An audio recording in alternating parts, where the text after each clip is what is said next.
My name is Deborah Cohen. I am a historian here at the university and the director of the Roberta Buffett Institute for Global Affairs. We are so delighted to welcome Thomas Melia, who is senior fellow at Georgetown's Center for Democracy and Civil Society. He is our inaugural distinguished visiting practitioner at the Institute, a new program that is made possible by a donation from Roberta Buffett Elliott. And Tom Melia will be here this week to meet with faculty and students. Tom Melia has had one of those careers that touches just about every corner of American foreign policy.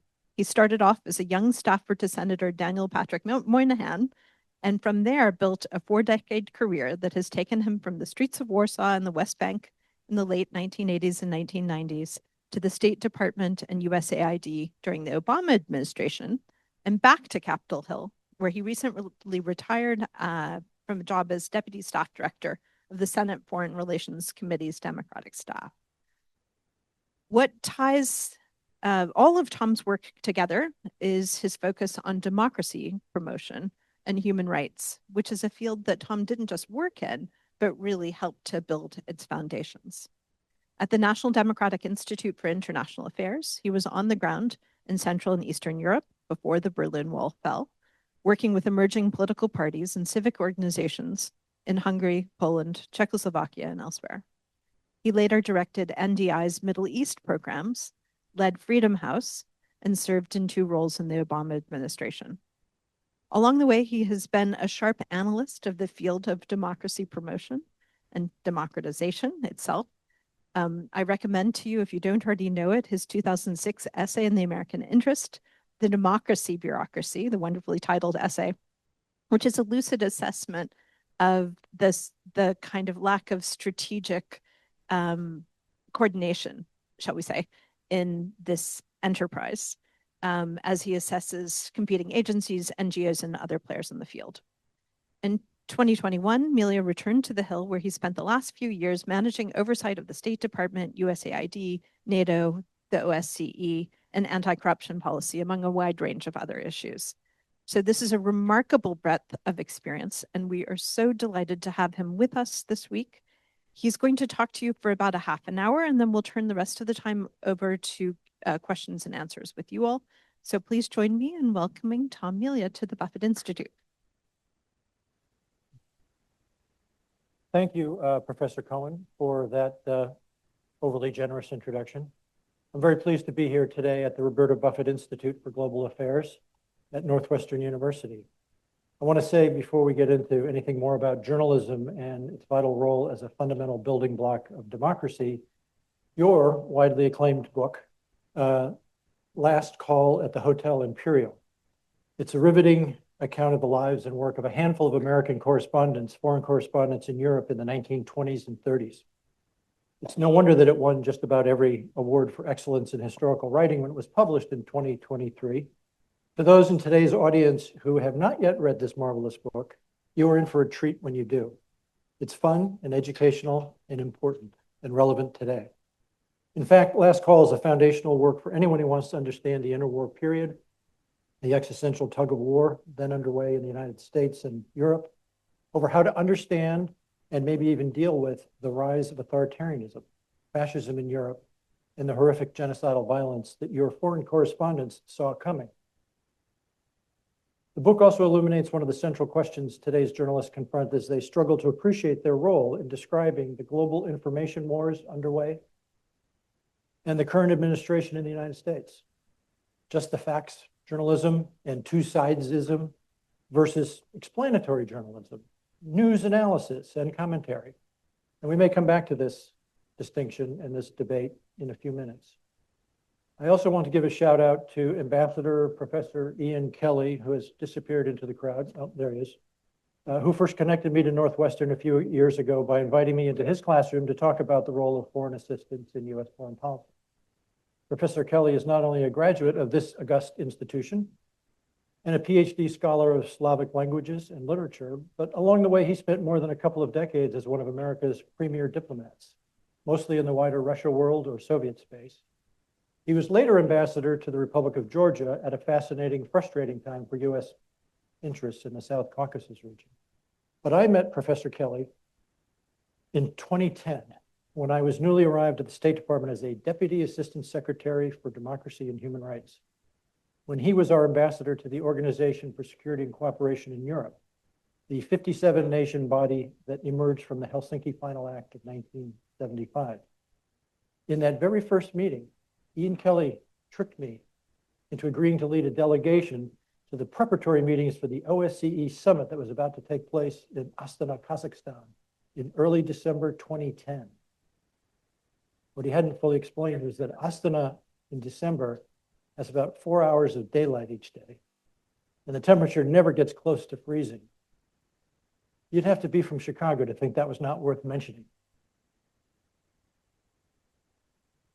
But I only had to be there. The good news was that I only had to be there for about 10 days in the dark, cold tundra of northern Kazakhstan. It's been 15 years, Ian, and I've not forgotten. I still owe you one for that. Finally, in the appreciation category, I want to pay tribute to Roberta Buffett Elliott, who had the wisdom and the vision to empower and enable this Institute for Global Affairs with the necessary, provide students here with unsurpassed opportunities to engage with the world beyond our borders and to bring the world to campus. I'm grateful to Roberta Buffett for this opportunity. As a foreign policy practitioner in residence, I take as my starting point the juxtaposition of the present crisis in American democracy and the abandonment of the US role in global leadership, which in my view are two sides of the same coin. It's a complex and wide-ranging set of issues. There's so much mishigas going on in Washington and the world, but I will confine today's discussion to a review of the yin and the yang of corruption and journalism in a democracy. During this 250th anniversary year of the Declaration of Independence, we find ourselves as a country at an inflection point. We are struggling, very visibly and for all the world to see, about what America's role is and should be in international affairs. The global institutions that the US led the way in creating after World War II are under attack by the very nation that led to their creation. From the United Nations and its affiliated World Health Organization, to NATO and the World Bank, to non-treaty agreements like the Paris Climate Agreement that the US led.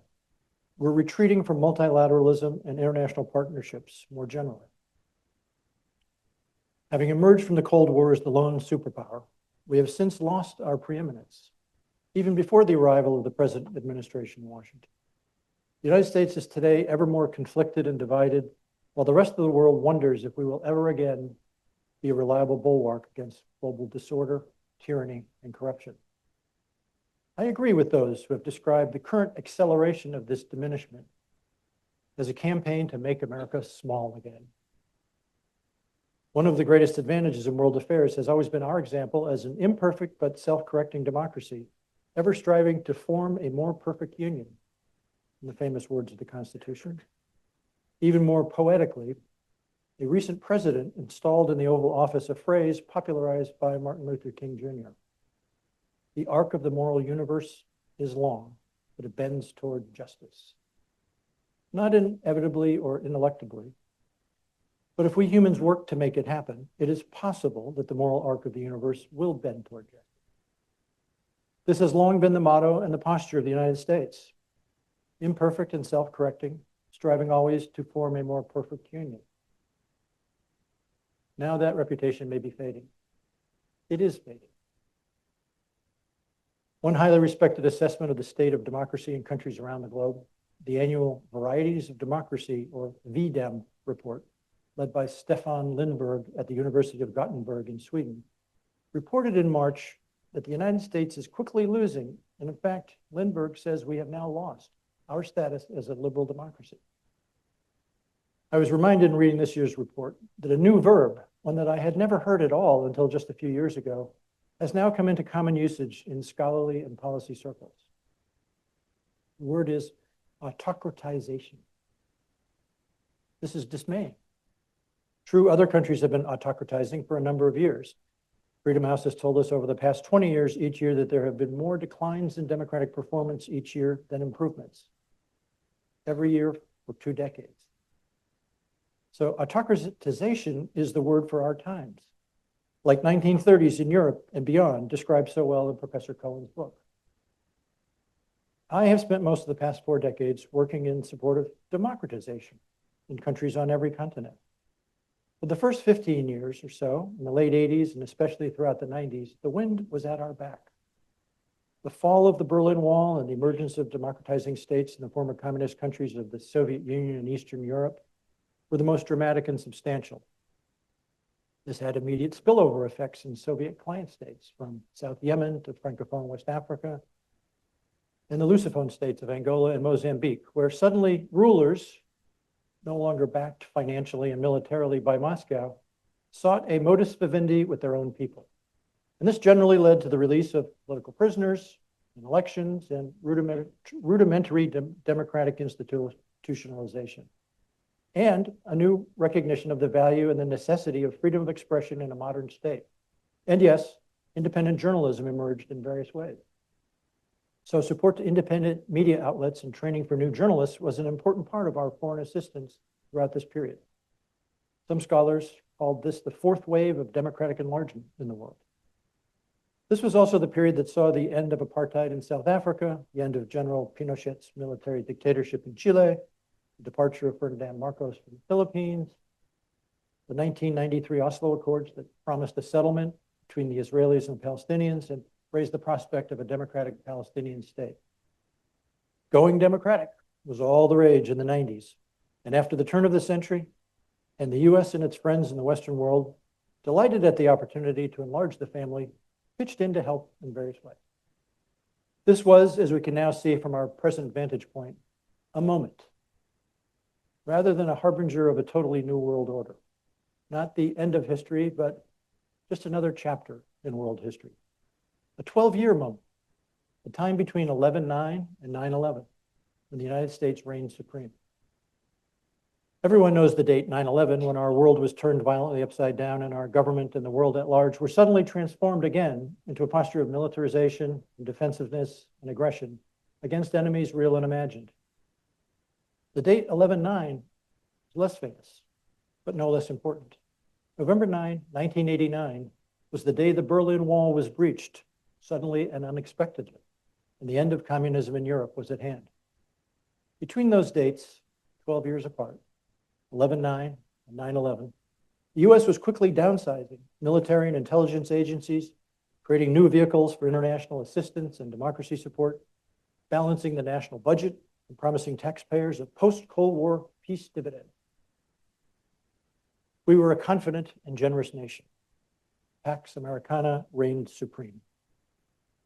Until 9/11 changed, well, a lot. During those halcyon days, support to independent news organizations, training of journalists and editors in print, broadcast, and the emerging world of online media was a major part of the international democracy support effort that was central to US foreign policy. Yes, a major focus was on empowering and informing and helping to professionalize government agencies and branches, legislatures, and the role of nonpartisan expert staff, the judiciary and related operations like prosecutors and police leaders. And there was support to political parties and election administration and civil society groups of all kinds, civic education and watchdog groups like Transparency International, and domestic election monitors. And much effort during the period from 1989 through to 2025, more than 35 years, also went into initiatives to bolster professional journalism. I don't want to overstate the amount of support that was being provided to media in transition countries, but it was not insubstantial either, and it came in 2 broad categories. The first was the long-standing effort to broadcast accurate news and information to the people of countries whose governments did not want their people to have access to accurate news and information. It is called surrogate journalism, and it started in the midst of World War II when the Voice of America was launched in the German language to convey to the people of Germany what was actually happening in the war and in their own country and in the wider world. The very first words that were broadcast by Voice of America then: "Today and daily from now on, we shall speak to you about America and the war. The news may be good for us, the news may be bad for us. We shall tell you the truth." That was the premise of the US-supported public international broadcasting. Over the years, VOA was joined by Radio Free Europe and Radio Liberty, broadcasting to the peoples of the communist-dominated countries of the Soviet Union and the Warsaw Pact. Later, Radio Free Asia, Middle East Broadcasting Networks, and Cuba Broadcasting were added to the repertoire. The other part of the international effort was done through our foreign assistance program, funded by USAID and parts of the State Department through grants to nonprofit implementers, and also via the National Endowment for Democracy. Major nonprofits like Internews, IREX, and smaller NGOs provided valuable information, training, and solidarity to emerging media outlets in transition societies around the world. First, though, as another framing point, we see in the annual assessment of the state of press freedom in the world, issued just last week on World Press Freedom Day, a report by Reporters Without Borders. You see a grim state of affairs globally and here in America. For the first time in the history of the World Press Freedom Index, over half of the world's countries now fall into the lowest categories of press freedom. In 25 years, according to RSF, the average score of all the 180 countries and territories surveyed has never been so low as today. Since 2001, remember, that is when 9/11 ended the golden age of democratic advancement, the expansion of increasingly restrictive legal arsenals, particularly those linked to national security policy, has been steadily eroding the right to information, even in democratic countries where journalism is increasingly criminalized. In the Americas, the situation has evolved significantly, with the United States dropping 7 places in the global rankings. The new primary, and several countries in the Western Hemisphere, the new primary focus of US foreign policy, according to the current national security strategy, sliding deeper into spirals of violence and repression against journalists. The United States is now ranked 62nd of 180 countries examined, but we're just outside the top third of press freedom performance, sandwiched between Botswana and Panama, and well behind Mauritania, Ukraine, Liberia, Brazil, and Montenegro, among other exemplars of greater press freedom than we can now boast about here in the United States. As the organization says in last month's report, quote, after a century of gradual expansion of press rights in the United States, the country is experiencing a significant and prolonged decline in press freedom, with Donald Trump's return to the presidency greatly exacerbating the situation. We all know the reasons, and we see the evidence. The mean-spirited denunciations of serious journalists as fake news at press conferences and in other filmed encounters, especially nasty when directed at women and people of color. The hollowing out of the White House press room to admit unserious partisan bloggers and influencers while downgrading the place of established professional news organizations. The effective elimination of the Pentagon press room when virtually all major outlets, including Fox News, declined to sign 21-page agreements in which they agreed to only publish officially approved information. As the Guardian newspaper reported this change in December, quote, the Pentagon issued passes and access to dozens of right-wing media figures and organizations who agreed to the strict new rules, including Laura Loomer, a Trump confidant who has described herself as, quote, a proud Islamophobe. Lindell TV, an online streaming channel founded by Mike Lindell, a conspiracy theorist and CEO of MyPillow, an employee at Turning Point USA, and Matt Gaetz, a disgraced former congressman turned host at One America News Network. Laura Loomer, the Pentagon? The MyPillow guy has a media outlet? This is a clown car, not a press corps. At a time when an unexplained war is being waged against Iran and our military is blowing up boats in the Caribbean, Eastern Pacific, on grounds that they may be carrying illicit narcotics to the United States, we should have an actual press room at the Pentagon. And the attacks on the press don't stop at rhetoric and access. Trump and his colleagues have filed multiple lawsuits against journalists and media outlets, often alleging defamation and bias, and targets including the New York Times, CBS News, ABC News, and he has also pushed a newly politicized Federal Communications Commission to investigate outlets he disfavored, testing the limits of the commission's regulatory authority, all in order to intimidate the press. So this is an administration that does not want to countenance the scrutiny or the skepticism of the press corps, or of comedians, or artists, or singers. Before we get to the good news, and yes, there is good news coming, let's see how this general hostility to the press plays out internationally. And to be fair and balanced, coin a phrase, I want to note that the historical records tell us that White House hostility to the press is not something new or unique to the present administration. In an earlier period of transition, an early American inflection point, a guy named Thomas Jefferson famously said in an 1887 letter from Paris, where he was our ambassador, to the Continental Congress then shaping the Constitution, quote, "The basis of our governments being the opinion of the people, the very first object should be to keep that right. And were it left to me to decide whether we should have a government without newspapers or newspapers without a government, I should not hesitate a moment to prefer the latter. But I should also mean that every man should receive those papers and be capable of reading them." This is an important postscript there. Citizens, to be informed, need to be able to access and understand the journalism. Thus, the need for basic literacy back in the day. And in our age, it also means media literacy training that enables people, young and old, to discern the difference between real news and propaganda, between interest-driven media outlets, such as those owned by oligarchs or friends of the ruler, and public interest news operations. A decade after Jefferson's letter in 1798, the Federalist-controlled Congress passed the Sedition Act to silence its critics, making it illegal to publish, quote, "false, scandalous, or malicious writing against the U.S. or a public official," an early incarnation of the fake news canard. Jefferson, who was by then both the vice president and the de facto leader of the minority opposition in Congress, argued that the Sedition Act violated the First Amendment. Freedom of the press became a campaign issue in the election of 1800. Scores of individuals had been prosecuted under the Sedition Act, including Congressman Matthew Lyon of Vermont, who was convicted under the act for writing attacks on John Adams in print. Lyons was jailed and then won re-election from his jail cell in the election of 1800.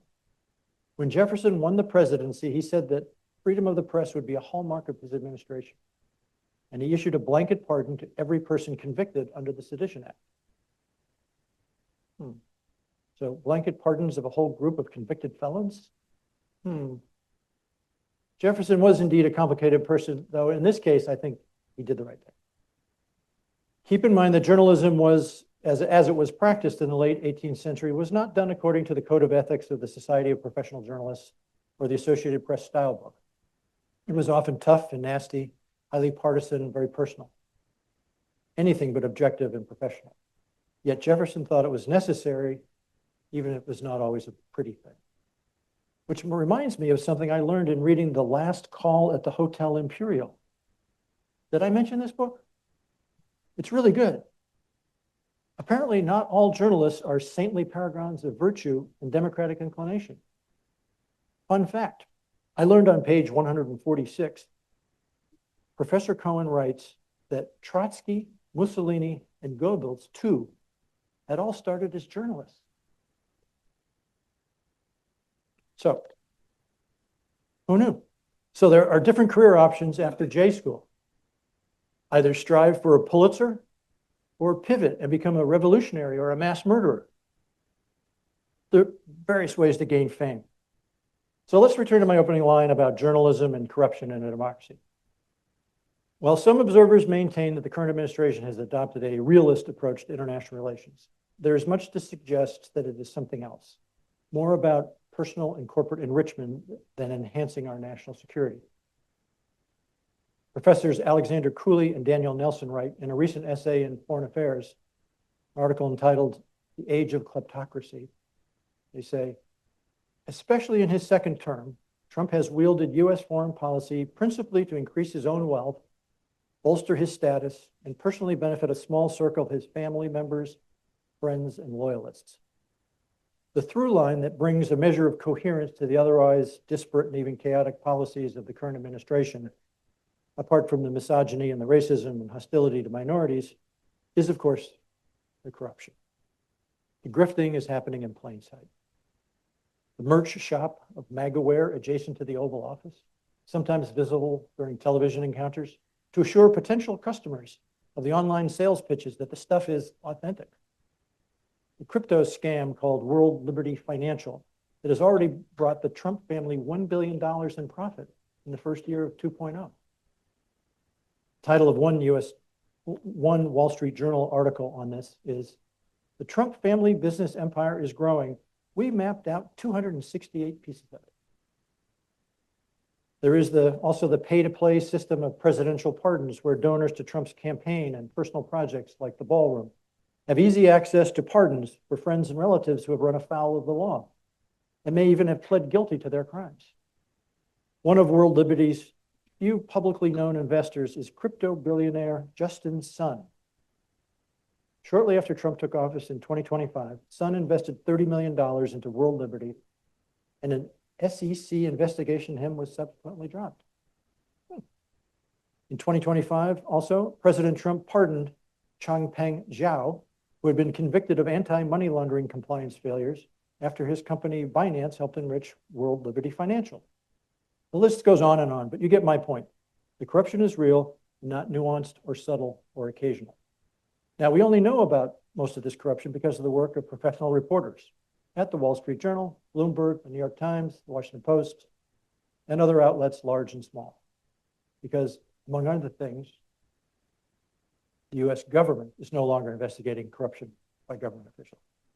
Among the very first actions of the Trump administration was the effective abolishment of the Public Integrity Division of the Department of Justice, the bureau that investigates potential crimes committed by elected officials. Its 40 employees were reduced to 2 people, and they were stripped of the authority to launch new cases.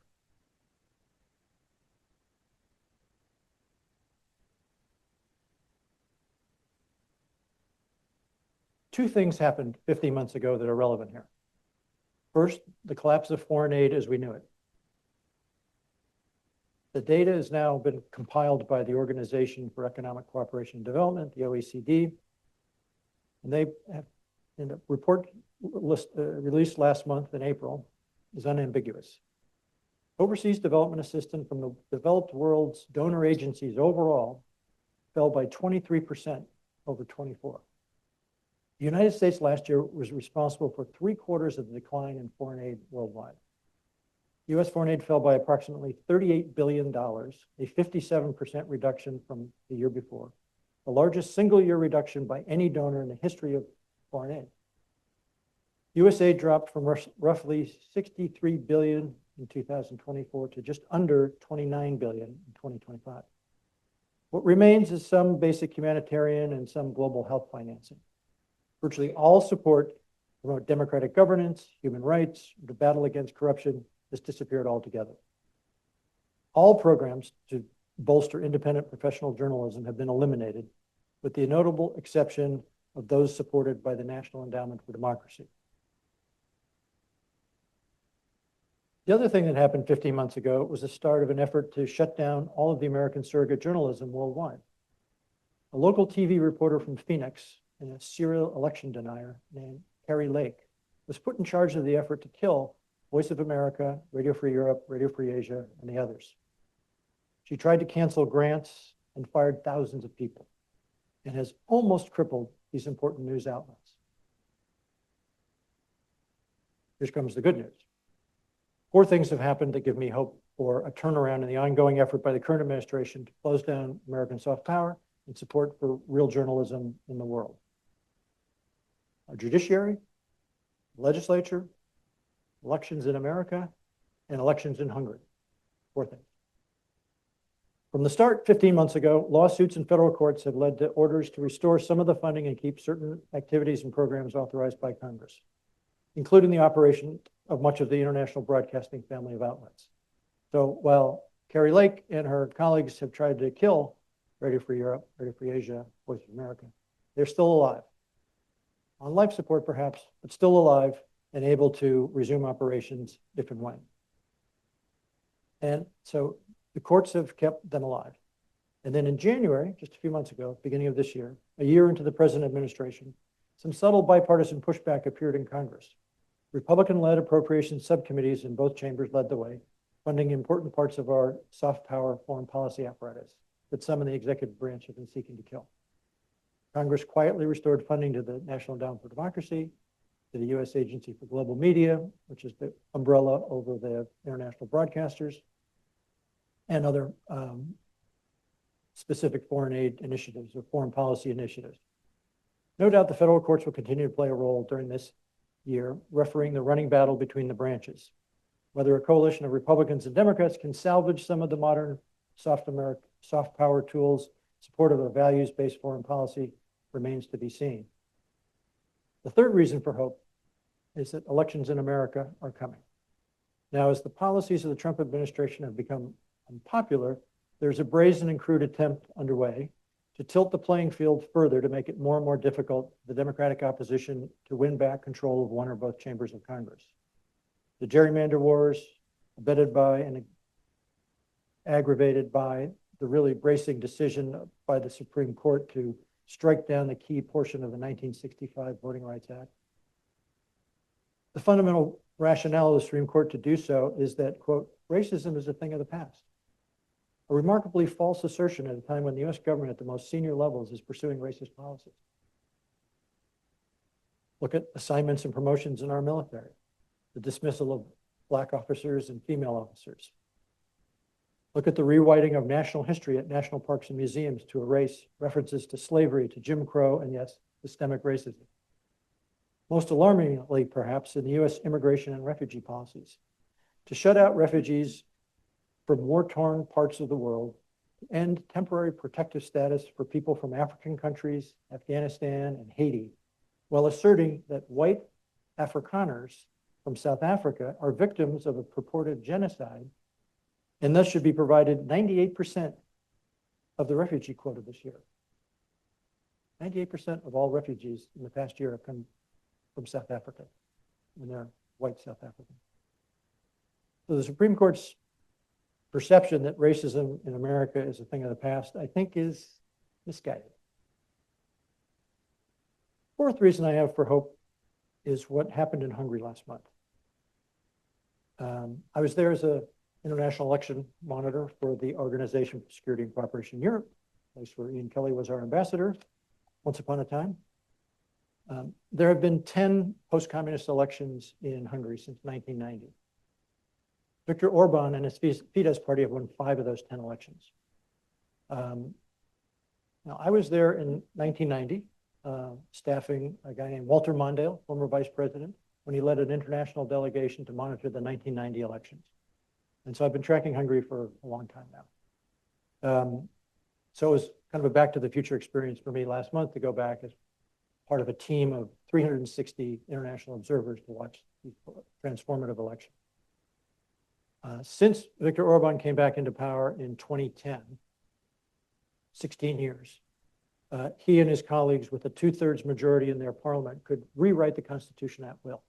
And they did a lot of things to consolidate power, facilitate corruption, and enhance their prospects for staying in power indefinitely.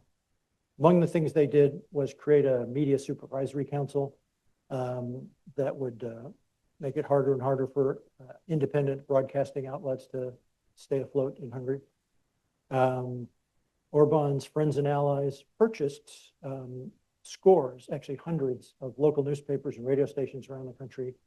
And then they gifted them to a foundation that was run by Orban's allies to make sure that all of the county level newspapers and local radio stations became echo chambers of the government's propaganda machine.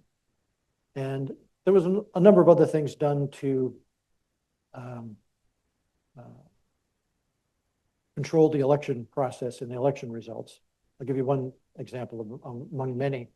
They have absentee voting from outside the country.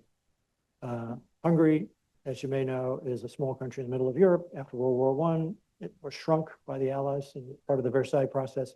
So there are Hungarian minorities in surrounding countries, in Slovakia, Romania, and Serbia, mostly rural, poor people living in villages.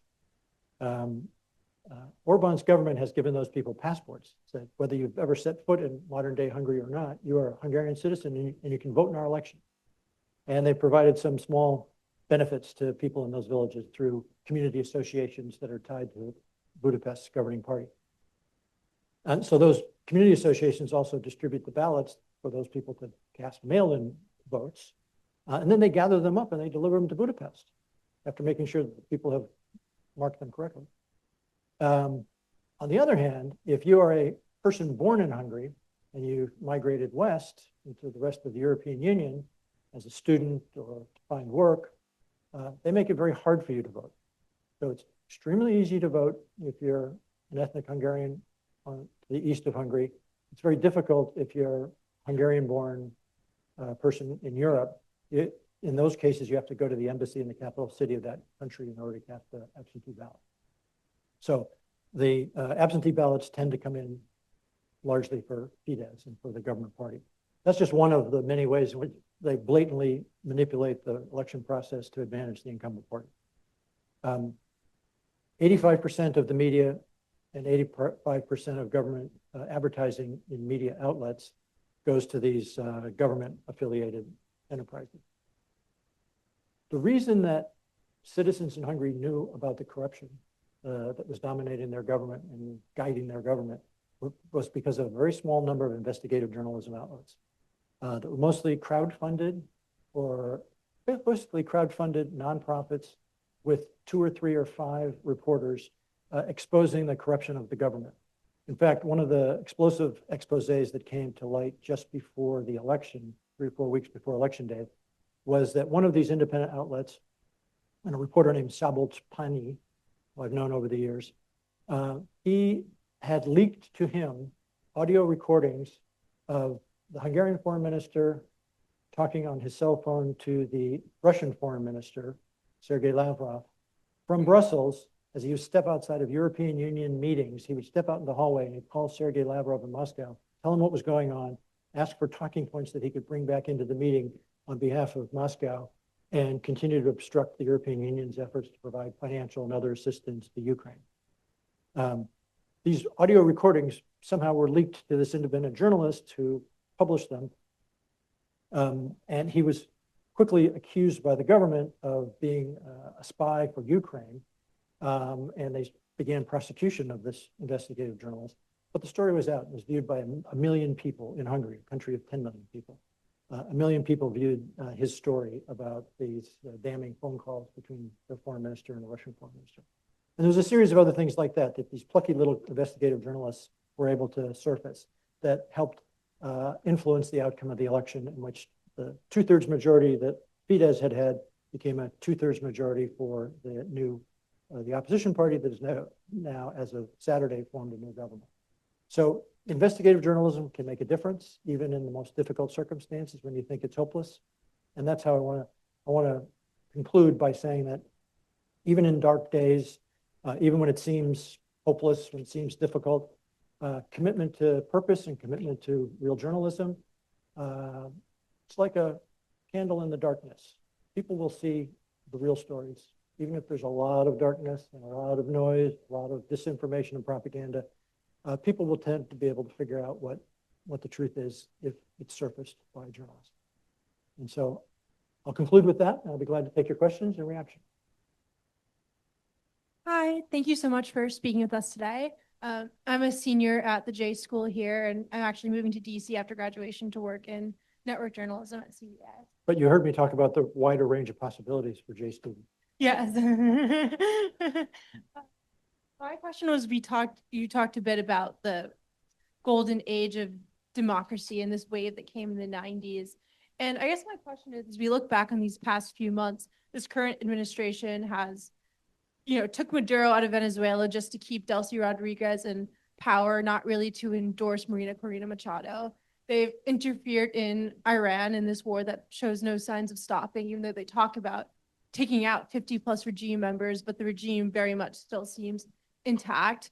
They're involved in Cuba with the blockade, but doesn't really seem they have a plan there other than to restore maybe someone who is a direct ally of Fidel Castro, even in this new age. So I guess my question is, what does the Trump administration's interference and involvement in these engagements that it has recently taken up on the effect or on the potential and the feasibility of another democratic age that could actually be long-term? The Trump administration has rejected the premise that it is in the United States' national security interest that there be more democracies in the world. This breaks a long bipartisan tradition that has emerged after World War II, but especially after 1989, the collapse of communism, when multiple administrations built out the apparatus in the State Department and the National Endowment for Democracy and USAID for supporting democratic advancement. They have defunded, opposed, and belittled those efforts. A year ago, Marco Rubio sent to the State Department a notice that the State Department, would no longer comment on elections in foreign countries, say whether they're with integrity or not. Curiously, Secretary Rubio, 2 months ago and 4 days before the election in Hungary, both of them, Secretary Rubio and Vice President Vance, went to Hungary to campaign for Viktor Orban. So they didn't want to comment on elections, but they wanted to campaign in foreign elections. You may have seen the clip of Vance at this little rally with Orban. He had his cell phone up to the microphone, and he had Donald Trump on the line. And Trump was saying, Victor's our guy. He's going to win big, yada, yada. And then when Trump went away and Vance was at the microphone, he was talking about how, you're going to win big on Sunday, Victor. And Orban actually was going,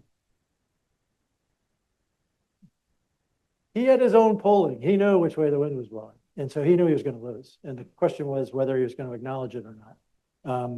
So anyway, we can talk more about Hungary if you want, because that's one of my personal obsessions. But on your point, your question, they don't buy the premise that it's in America's interest that there be more democracies in the world, or that we strengthen anti-corruption initiatives in other countries. As I said, they've shut down American anti-corruption things domestically.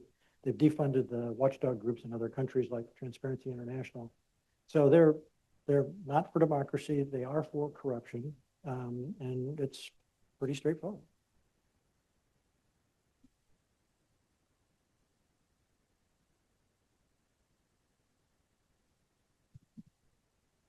Hi, my name is Thomas. Thank you so much for being here. I had a question. You talk about all these attacks that the Trump administration has had on journalism and reducing transparency and visibility.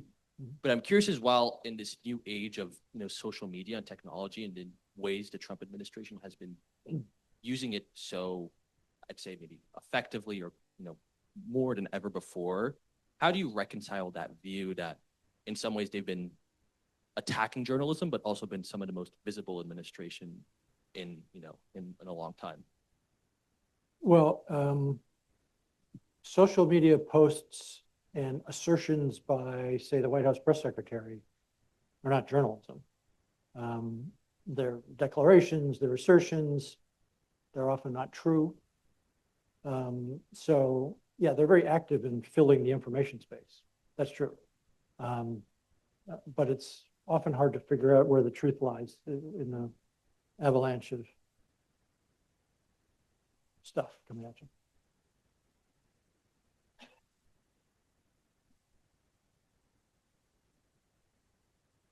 Hi, thank you so much for the talk. My name is Serene. I am a senior here, and my question is about the balance between domestic journalism and journalism abroad with the current attacks that are going on, because as much as there's attacks on foreign publications, local news outlets are getting super cut down and closing down in quite a rapid way. And so, but at the same time, the attacks on journalism abroad, as you said, are attacks on American soft power. And so I was wondering how you deal with that kind of balance between attacks on the journalism at home and local news outlets here, but then also journalism abroad, and where the U.S. stance is between that dynamic. So you folks here at Northwestern and at the Medill School in particular, you know about the rise of news deserts across the United States, right? You're taking over the publication of this annual assessment of the decline of local news operations across the United States. And that's due to economic factors and technology that has shifted the whole economic model for news outlets in the United States. And that is echoed in Europe and South America and other places. There's media, to the extent it exists, is being consolidated and more at a national level than at a local level. So two things on that. One is that as in Hungary, we see here in the United States, that phenomenon makes it easier for those who want to capture the commanding heights of the media establishment. And if they want to turn it to either be more confrontational with the government or to be more compliant with the government. And we see that emerging here with certain ownership changes in media companies and news companies that are several major things are becoming much more favorable to the Trump administration. The other thing that's happened in the United States is that there is a new model for local journalism that is emerging to fill that space. Nonprofit journalism, often attached to universities and colleges. School newspapers are becoming community newspapers.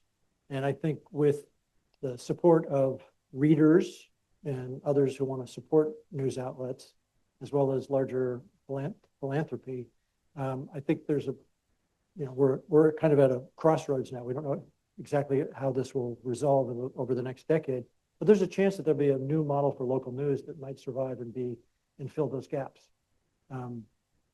It's always going to, it's the nature of journalism to be adversarial with authorities, whether it's corporate authority, whether it's government authority, whether it's social community leaders, religious leaders, et cetera. I mean, if you're going to, somebody once said to me, one of my students recently said, isn't all journalism investigative journalism? I guess it is. It's either press release journalism in which they're echoing what has been said by a public figure or an authority, or it's pushing back on that and saying, well, the corporate exec said this, but the truth is this, or the government official said this, but the truth is otherwise. So yeah, unless it's press release journalism, it's investigative journalism at some level. And so that means that journalism will also be seen by those in power as adversarial because they don't want their foibles to be exposed. They don't want their shortcomings, let alone their corruption, to be broadcast to the voting public. Yeah, and on the question of the support for international journalism by the U.S. government, or the support for the international broadcasting to get over the walls into societies whose governments are trying to wall off their people from accurate news and information. That's why they're closing it down. These people don't believe in journalism, right? If they don't believe in journalism here, they're not going to promote journalism in other countries or want to broadcast real news and information over the firewall.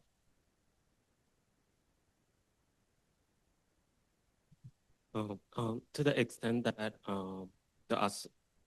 there are any assault from like oligarchs or capitalists on journalism, do you think that it's a new thing from this administration, or has it existed before? Was it a trend before? I'd posit a difference between capitalists and oligarchs first, but I think there's capitalists who are respectful of the law and want to play on an even field of competition with other businesses. Oligarchs want to smother the opposition and take over everything. Usually in collusion with government power. And I think that it's not new in this administration. It's not new in this decade or since the turn of the century. But I think we're seeing a new phase in which, with the demise of local journalism and the rise of mega corporations and mega media enterprises, that the diversity is diminishing and the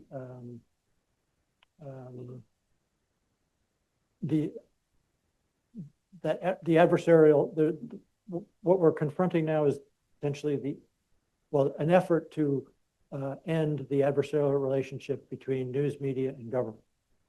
If, as in Hungary, for much of the last 15 years, you're able to buy out and control most of the media, becomes an echo chamber, then they're not adversarial. And I think there's an effort here in the Trump administration, at the FCC and in the White House and in the lawsuits that have been waged against media outlets to try to compel compliance with government preferences and narratives. So, the outcome is uncertain. We shall see what happens, whether there's enough pushback by news organizations and media companies, or whether they say this is the better way to make money and not be hassled by the government. that's the question of the day. I mean, it's playing out in many fields, from law firms to universities to other kinds of important institutions in our country right now.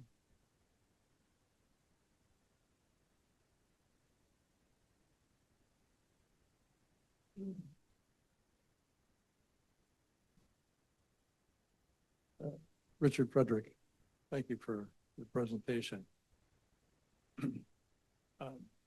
My basic premise is question is, what role should the United States government play in regulation of speech at the intersection of disinformation and in view of our experiments with it by Facebook and Twitter and the reversal of those? What do you think would be common sense ways of regulating speech in this environment? Yeah, I guess as an American and an enthusiast for the First Amendment, I bristle a little bit about the premise of your question being how best to regulate speech. And yet there is an issue here that you're talking about, which is how to, in a world in which the gatekeepers of the public discourse, whether it was the evening news or it was, other kinds of, newspaper editorial boards that would kind of manage what was broadcast or printed for wider audiences. Those have disappeared with the proliferation. Everybody's a journalist now, right? Anybody with a cell phone can post something on a social media platform and announce that it's the truth or it's the news or it's the event that others should pay attention to. So, and I guess that cacophony of voices is not necessarily a bad thing, even if it means that the consumer, the reader, the listener, finds it hard to figure out who's credible, right? The danger comes when some of those broadcasters, posters, become either at the behest of government authorities or of their own volition. They decide they want to deliberately misinform people, or that they want to try to hurt people through their speech, whether it's hate speech or calls to action against other communities. So, we were 10 years ago, we were at a place where we were stumbling towards some kind of self-regulation by the media companies of what was posted on their platforms. That they would say something that looks harsh or insightful or racist, beyond the pale, could be taken down as, destructive to the community we're trying to build. An interesting thing happened in the middle of that self-regulation effort by Facebook and Twitter and others, which was that when, particularly after the 2016 election, when we discovered, we were told by the FBI and CIA that Russian bots in particular had infiltrated Facebook and had tried to flood the zone with lots of false assertions that confused voters about various things. There was an effort to create government agencies to expose malign foreign influence in our social media system and to call it out and expose it. What happened then was that some particularly Republican political figures realized that some of the things that they were saying sounded a lot like what the Russians were saying. And then when the US government or the social media platforms in their private sector capacity said, we're taking down these Russian false assertions, and some American politicians were saying the same thing, there was a question, well, that's another false assertion, but it's by an American, it's by a political figure. We take that down too? Well, that led to this notion that somehow the media platforms were censoring conservative speech because they were starting to take down things that were echoes of Soviet or Russian propaganda. And that led to this exaggerated fear that somehow the government and media companies were censoring conservative speech. And that, which I thought was a manageable concern at one point, sort of exploded to become like dominant phenomenon in this discussion. And so at the beginning of this administration, they took down, government agencies that were designed to identify and expose foreign malign influence in our media space. And, you know, Elon Musk, when he took over Twitter, said, you know, let 100,000 flowers bloom, everybody can say whatever they want. So there was and we've now gone to a place in this last 15 months where the European Union's effort to create a management system of this, the Digital Services Act, is being attacked by this administration as being censorious of conservatives in Europe and America. In fact, the State Department has created a page, what's called liberty.gov, on the State Department webpage. It's supposed to be a place for all the things that are illegal to say in Europe, like Nazi propaganda, hate speech, violent speech. If it's being banned in Europe, you can post it on the US State Department website. It's called liberty.gov. And the current administration is building that out. So just telling you that, I don't know what the solution is other than an election. I think elections still can matter despite the uphill climb. Thanks so much, Tom. This has been really fascinating. I have a question, maybe a historian's question that puts you back in the late 80s or mid 80s, when, of course, one of the great unpredicted events of the late 20th century was the collapse of the Soviet Union, but also the collapse of the Iron Curtain and the Berlin Wall. And wondering for you, who were active there at that time, how did you think about the survival possibilities of the Eastern Bloc regimes? Were people saying they will reform and they will change and they will survive? Or to what extent could you see what was coming? About seeing what is coming, I'm going to quote my favorite philosopher, Yogi Berra, who said that it's really hard to make predictions, especially about the future.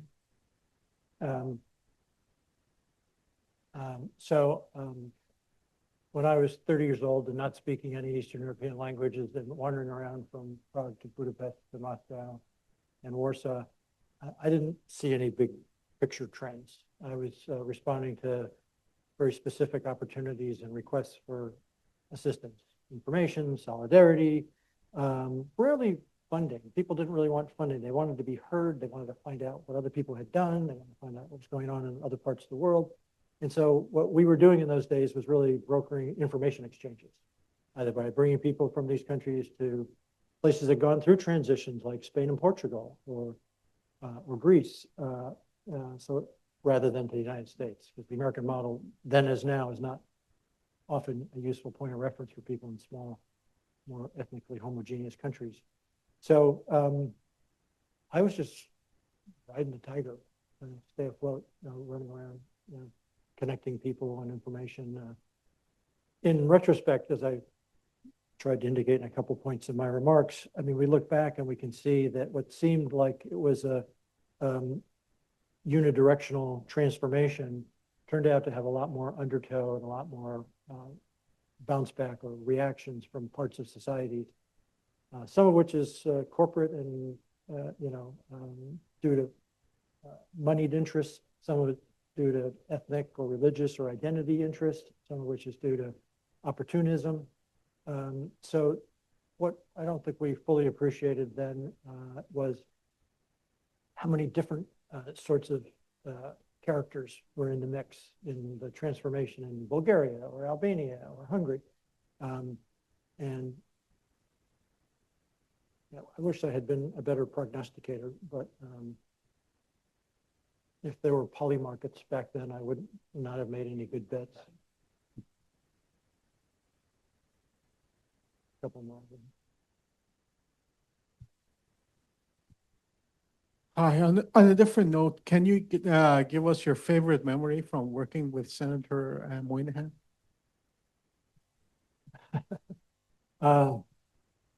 Let's see. Tell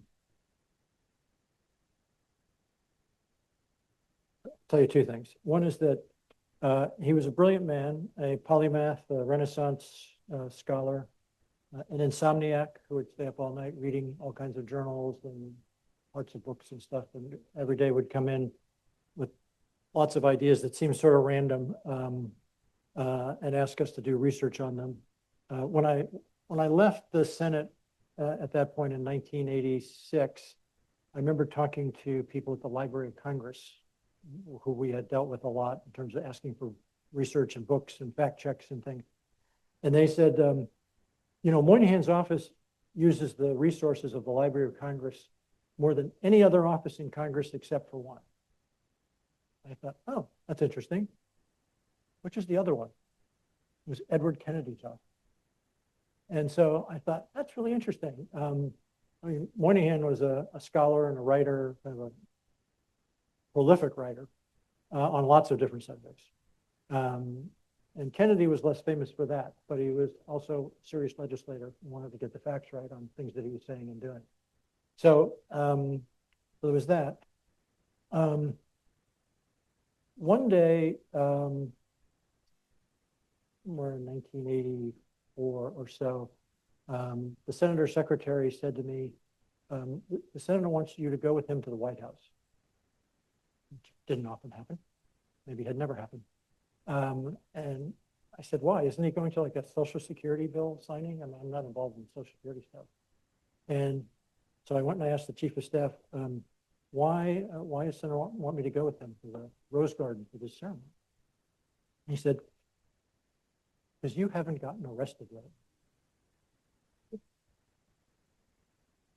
One of the other foreign policy people in the office had gotten arrested for purchasing heroin from an undercover officer, and had been front page news in the Daily News and the New York Post. And this other guy went off to have a different kind of career than I did. And so that was the answer. You haven't gotten arrested lately.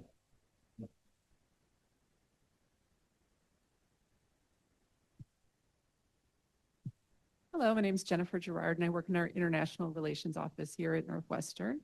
But early in my career, I worked on USAID projects, NDI projects run through universities, actually in the post 9/11 era, because there were a lot of projects at that time, perhaps looked a bit different than they did pre 9/11. But I'm just curious how you see the role of universities in the work of protecting journalism, in the work of promoting democracy. What do you think the universities can do to fill the void that's left by the U.S. government at this moment?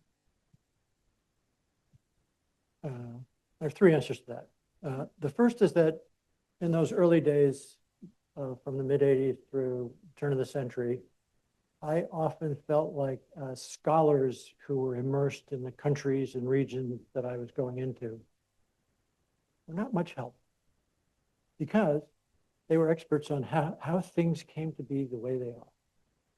And as expert as they were on things of the past, they, like me, were not very good about predicting the future or seeing, what might change next year or down the road. And so there was a time then when I thought, country experts are not much use in this line of work, trying to change the future, which I think was not well informed ultimately. And I think a lot of scholarship has adapted in these last 25, 35 years to be more accustomed to the tumult and change that is always going on. The second part of my answer would be that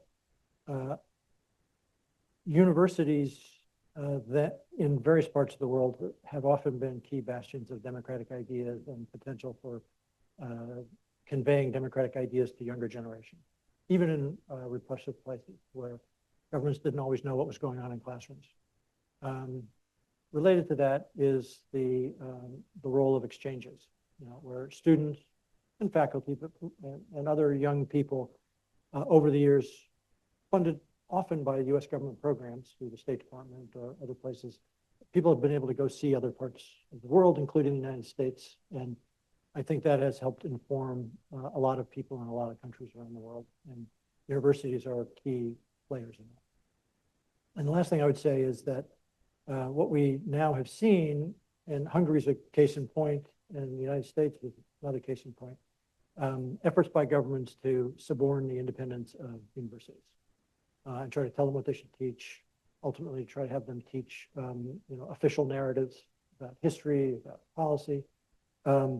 And I think it's one of the testing grounds right now. In Hungary, they largely succeed in taking over universities, expelling faculty. Infamously, Hungary expelled the Central European University from Budapest that now exists in Vienna and Berlin because of Orban's sort of bizarre fixation on George Soros and his efforts to, demonize him and expel all things that he had created, including CEU. So I think universities need to keep their independence and focus on what their purpose is. And it's a challenge these days in the United States as it is in some other countries. Any more here? Okay, I guess we're going for the second round of questions now. On that last note, I was wondering if you could speak to specific changes that you would like to see or would hope to see in Hungary going forward. I asked that question because a lot of courses I've taken at Northwestern have studied countries where they have been democratic backsliders and looking at where they went wrong and how the potential for democracy sort of fell apart. So in this new stage for Hungary, what are things you're hoping to see? So on the day after the election, so let me say two things on behalf of the now often denigrated Viktor Orban. Two things that he didn't do. He had two red lines that he always respected through these 16 years of increasingly authoritarian control over institutions. One was that there are no political prisoners in Hungary. He never put anybody in jail for being an opposition politician, a troublesome journalist, civil society watchdog. And the second thing was that there was no violence against any of those people. There was legal harassment, there was smear campaigns, there was all kinds of, non-violent efforts to denigrate and harass them, but there was no physical violence. So to his credit, Orban didn't cross those red lines. But he did some other things. On the day after the election, which was April 12th, on Monday, April 13th, Peter Magyar, the new prime minister-elect, was invited to come in to speak to the main public broadcaster, their main news show. And he went in and they said, "So, Mr. Prime Minister-elect, what are your plans for the way forward?" And he said, "The first thing we're going to do is close this place down. All you people are going to be gone. We're going to turn this into a news organization and not a propaganda factory." That's an important step forward if he follows through on that. He's also called on, one of the things they did to the judiciary during this early part of this autocratization period was establish a judiciary oversight commission and then enact a law that said that everybody over the age of 60, it might have been 55, has to leave the judiciary, created all these vacancies so you could appoint new people. And then they changed the law so that you could stay in after age 60, which is consistent with the Fidesz itself. Their origins were you could not be in our political party if you were over the age of 30. But after a few years, that started to seem constraining. And so they dropped that rule, about 30 is the age limit. And a similar way they manipulated this age threshold in the judiciary in a very crude and obvious way. Changing things like that to kind of restore the credibility and the integrity of major public institutions, I think, are the steps forward. Now, Magyar's young, he's like 44 years old now. He's got 2/3 majority in parliament, which will last for 4 years. He could do a lot of good things with this control. I mean, with 2/3, you can amend every aspect of the Constitution and every law. So we'll see how long he stays one of the angels and one of the solutions to the problems, as opposed to become comfortable in power and thinking that he has some interesting new ideas on ways to govern. So, I mean, the temptation to want to stay around for a long time once you get comfortable is apparently very compelling, which reminds me of something in my remarks about Thomas Jefferson. Remember we talked about the Sedition Act and how John Adams and his party enacted that law because he got tired of people criticizing him in print. So it makes you think John Adams was a bad guy. John Adams, so I want to add to the record that he did one of the most important things, and this has to do with longevity in office, one of the most important things in our history. after 4 years as president, he ran for re-election against Thomas Jefferson, who he had defeated in the first election, which is how Jefferson came to be vice president. 4 years later, they had another election. Adams lost to Jefferson. And he said, oh, I guess my time's up. I'll leave and go back to Massachusetts. That was huge. That was as important as George Washington not standing for a third term.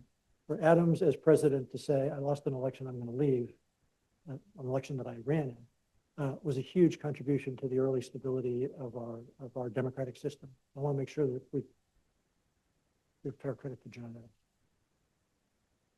Adams. There's one more over there. Can we do one more?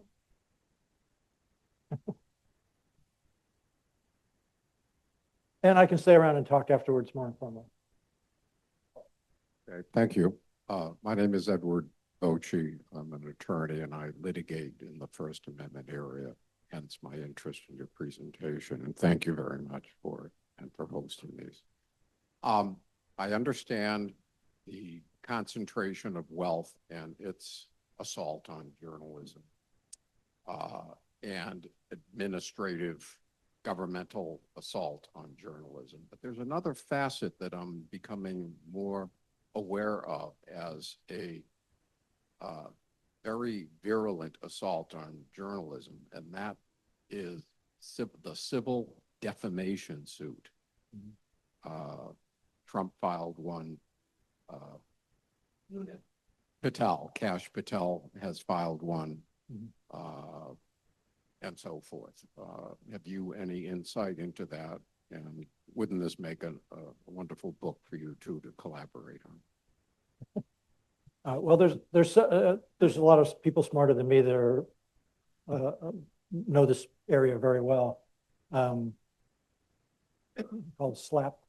You've heard this from Strategic Litigation Against Public Participation. That's what that is, right? Suing people for bothering them. And then even if it's a frivolous lawsuit, as some of these obviously are, it takes the journalist or the company down a path spending money on defending themselves in a civil suit. And even if they prevail, they've wasted a lot of time and money, getting rid of it. So there are these efforts to create laws that will restrict the ability of public figures in particular to file these kinds of nuisance lawsuits.